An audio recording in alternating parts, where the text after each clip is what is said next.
Greetings everyone. Hope all of you are having an absolutely fantastic day. We are back again with more Pathfinder Wrath of the Righteous. The wait is over. It's time to dive into Cleric. Domains are incredibly powerful in this game, and clerics make full use of them.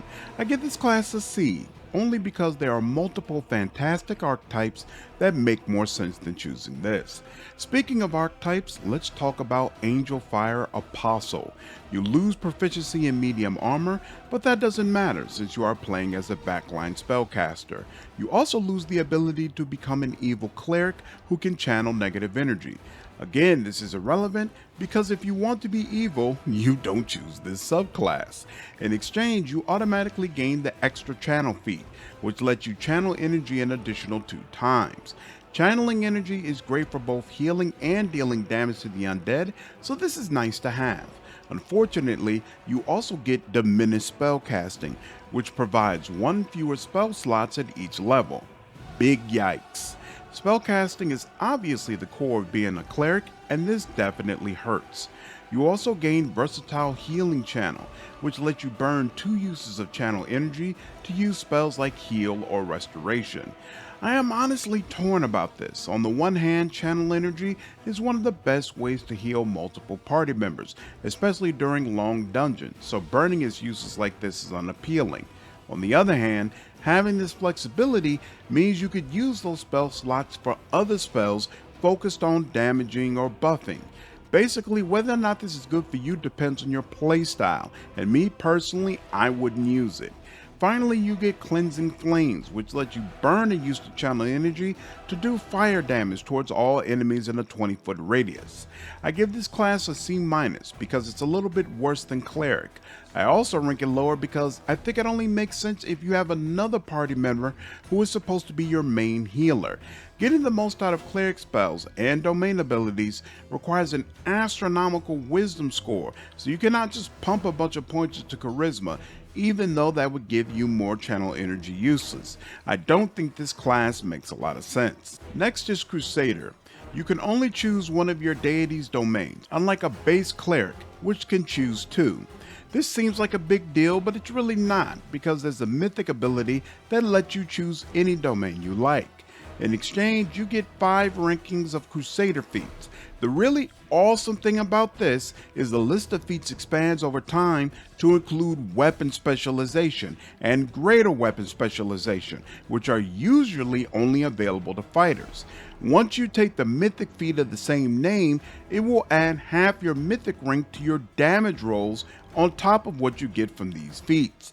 Long story short, you'll get a +8 bonus to damage rolls, +9 when you reach mythic level 10.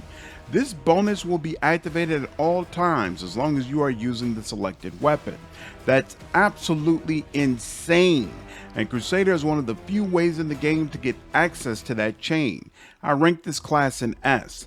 Part of this ranking is obviously because of the phenomenal mechanics, but even more importantly from a thematic standpoint, playing this game as a Crusader who has taken the Angel Mythic path just feels right.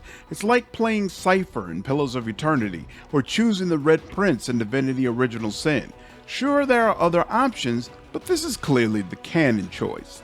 It also provides a great opportunity to play throughout the game as Sir Galahad, the fabled knight of King Arthur's Round Table. He dedicates his life to purity, piety, and the search for the Holy Grail. Next on the list is the Demonbane Priest. You lose 1 domain, which again isn't that big of a deal. In exchange, you get heavy armor proficiency, and you can add half your level to knowledge arcana checks. You can also select 2 additional feats, which must be either a teamwork feat, spell penetration, or greater spell penetration. I rate this class a C- because I don't see any reason you should take it. If you want a more martial cleric, then you choose Crusader. If you want to focus on spell casting, then losing a domain certainly doesn't help you, and there are better archetypes available. This subclass is a no-go. Next up is Ecclesitheurge. You lose cleric proficiencies and instead are only proficient with clubs, daggers, heavy crossbows, light crossbows, quarterstaffs, and the weapon of your deity. This is irrelevant because you will rarely use weapons while playing this class anyway. In exchange, you gain Domain Mastery. This lets you choose a primary and a secondary domain. The spells from your primary domain can be placed in non-domain slots, which gives you a lot of flexibility to use domain spells more. You also get Blessing of the Faithful, which provides a +2 sacred bonus to attack rolls, skill checks, ability checks, saving throws, and AC for one turn. Sacred bonuses are extremely rare, so this will probably stack with what you already have, and it's quite useful throughout the game. Finally, you get Bonded Holy Symbol, which lets you restore one spell that you have used throughout the day. I rank this class an S+. In my opinion, taking Ecclesitheurge with the Aerosteel deity, selecting Animal and Community as your domains, and then selecting the Angel Mythic path is the most powerful commander you can make in the entire game. Incredible healing, crazy buffs, the most powerful spells against evil creatures, especially demons, an animal pet, and the best team-wide buff in the game. Of course, Angel is powerful on its own, but Ecclesitheurge is going to effectively unlock that power faster than any other class. This is the first class I played with in the game, and I cannot wait to use it again when I play the game one last time. Next we have Herald Caller. You lose Cleric proficiencies and instead are only proficient with light armor and simple weapons. Again, you don't focus on weapons with this class, so it doesn't matter. You also lose one domain, which once again isn't that big of a deal. In exchange, you get Call Heralds, which allows you to convert stored spells into summoning spells at the same level. At level 4, all your summons will gain a +4 enhancement bonus to strength and constitution. At level 8, whenever you summon more than one creature, an additional creature will be added to the total amount summoned. I give this class a B. As I've said before, summons are fodder and rarely will they turn the tide of battle. That being said, this class at least attempts to add a couple of features to make your summoning abilities more powerful. It certainly won't make the game easier, but I don't think this subclass makes the game harder either. Quick note before we review Priest of Balance: if you enjoyed this video, I would really appreciate you subscribing and hitting the like button. This information tells me which content the channel is enjoying and helps my videos spread to more people. I really appreciate all of the support. Last on the list is Priest of Balance. You lose one domain, which for the final time isn't a catastrophic loss. On your sheet it says you have lost the channel energy ability, but what really happens is you gain energy equilibrium, which ensures you are able to channel both positive and negative energy while also using one to improve the other. When you use a cure spell or channel positive energy, it will strengthen the caster level of your next inflict spell or add 1d6 damage or healing to your next channel energy use. Or you can use negative energy options to power your cure spells and channel positive energy.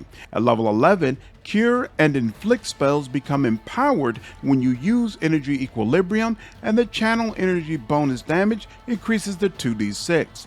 At level 16, energy equilibrium will quicken your cure spells, inflict spells, and channel energy attempts. Overall, I give this class a B. My issue with this class is that how many uses of channel energy you have is based on your charisma score.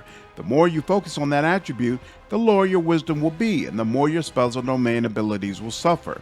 Therefore, in my opinion, a class that basically revolves around throwing out channel energy left and right doesn't make much sense. You could instead focus on inflict spells to damage enemies, but the ones that hit multiple enemies are weak for a large portion of the game. I wouldn't really call this class good, but it provides a different enough playstyle that I cannot justify ranking it lower than a B. That wraps up my rankings for Cleric and all of its archetypes. Hope all of you enjoyed this video. If you did, please leave me a like, share this content, and subscribe to my channel if you haven't already. I will see you all in the next video. Take care.